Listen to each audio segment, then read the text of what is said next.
గురుభ్యో నమః. నా క్రిందటి వీడియో ద్వారా లోకానికి విపుల భావము కొంతవరకు తెలుసుకోగలిగాము.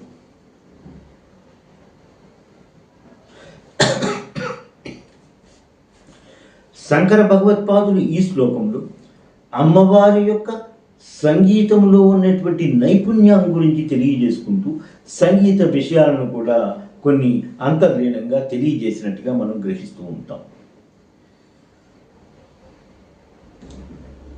మొదటి పాదంలోని అమ్మవారిని సంబోధిస్తున్నట్టుగా సంబోధిస్తూ గతి గమక గీత ఈక నిపుణి అని అన్నారు. సంగీతంలో గమకము అనేటువంటిది ఎంతో ముఖ్యమైనది. ఈ గమకములో అమ్మవారు ఎంతో నిపుణురాలు అని అన్నారు. ఈ గమకము అనేటువంటిది 5 విధాలుగా ఉంటుంది అని సంగీత శాస్త్రంలో తెలియజేయబడుతూ ఉంటుంది. అలాగే గీతములు కూడా 2 విధాలు అని తెలియజేస్తూ ఈ గీతాలను మళ్ళీ వాగ్రూపమైన గీతాన్ని మాతువు అని, గేయ రూపమైన గీతాన్ని ధాతువు అని అంటారని కూడా తెలియజేసుకుంటుంటారు. గ్రంథాల్లో మనకు కనిపిస్తూ ఉంటుంది. జంతువుల యొక్క అరుపుల ద్వారా, అవి చేసే శబ్దముల ద్వారా ఆధారముగా చేసుకుని తయారైనటువంటి స్వరములే సరిగమ పదనిస అనేటువంటి స్వరం. ఈ సరిగమ పదనిసాను ఆధారముగా చేసుకుని ఉండేటువంటి గీతములను ఉండేటువంటి సంగీతంని వాటిని మార్గ సంగీతము అని అంటారని, జానపదమును కూడా ఆధారంగా చేసుకుని ఉన్న గీతాలని దేశీ సంగీతము అని అంటారని కూడా తెలియజేసుకుంటూ ఉంటాయి గ్రంథాలన్నీ కూడా. అలాగే కృతులు అనేవి 5 విధాలుగా ఉన్నాయని, ఈ 5 కృతుల నుండి పుట్టినటువంటివే గ్రామ రాగములు అని, అవి 30 విధాలుగా ఉంటాయి.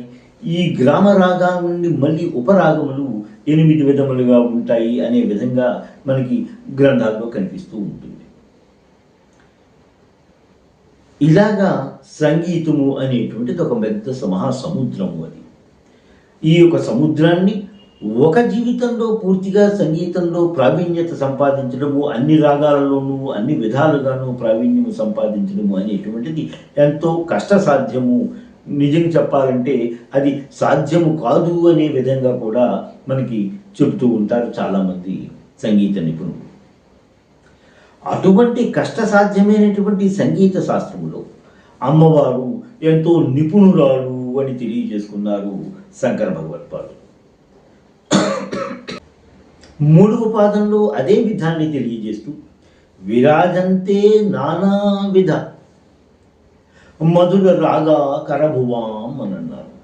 ఎన్నో విధాలైనటువంటి మధుర రాగముల యందు నీవు నైపుణ్యురాలుగా నువ్వు శోభిస్తున్నావు అమ్మా అన్న విధంగా శంకర భగవత్పాదులు ఈ శ్లోకంలో ఈ 3వ పాదంలో తెలియజేసుకున్నారు.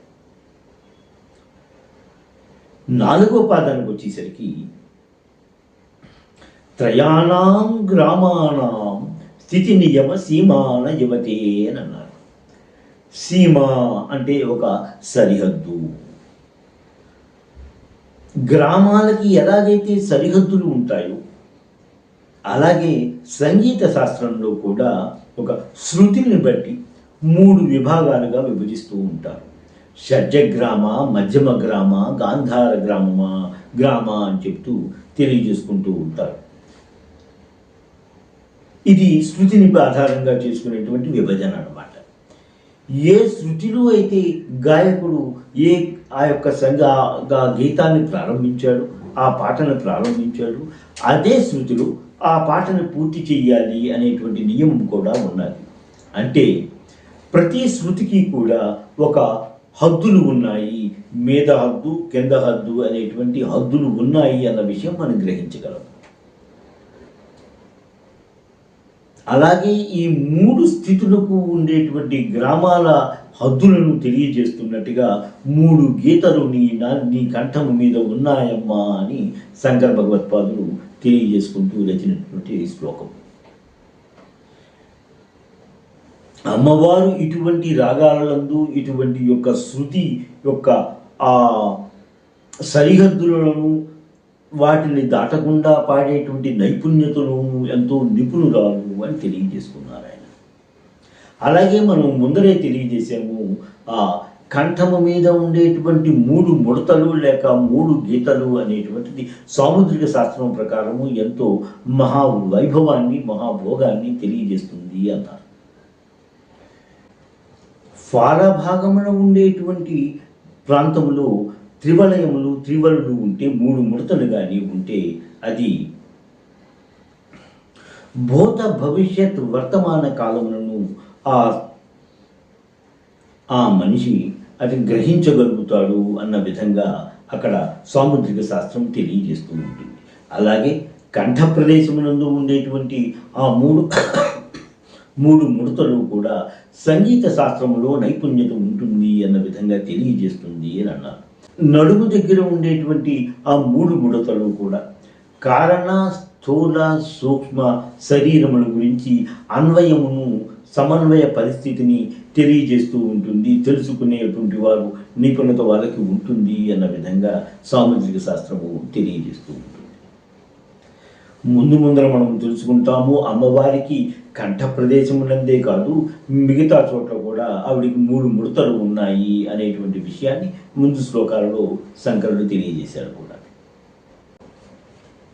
లలితా సహస్రనామంలో కామేశబద్ధ మాంగళ్య సూత్ర శోభిత కంధర అనేటువంటి నామము ఈ శ్లోక భావానికి అన్వయించుకోవచ్చును కదా.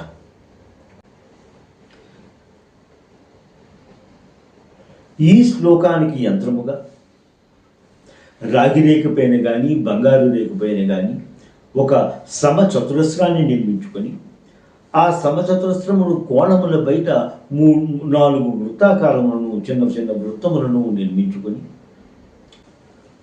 ఈ సమచతురస్రము మధ్యలో క్లీం శ్రీం అనే బీజాక్షరమును లిఖించుకొని ఈ యంత్రమును 45 దినములు ప్రతిరోజు పూజిస్తూ ఈ శ్లోకమును ప్రతిరోజు 1000 పర్యాయములు పారాయణ చేస్తూ ప్రతిరోజు కూడా తేనె టెంకాయలను నైవేద్యముగా సమర్పించుకొని 45 రోజులు అయిన తర్వాత యంత్రాన్ని శరీరమును ధరించిన వారికి సకల కార్యముని యందు కూడా విజయము లభిస్తుంది అన్న విధంగా గ్రంథంలో కనిపిస్తూ ఉంటుంది.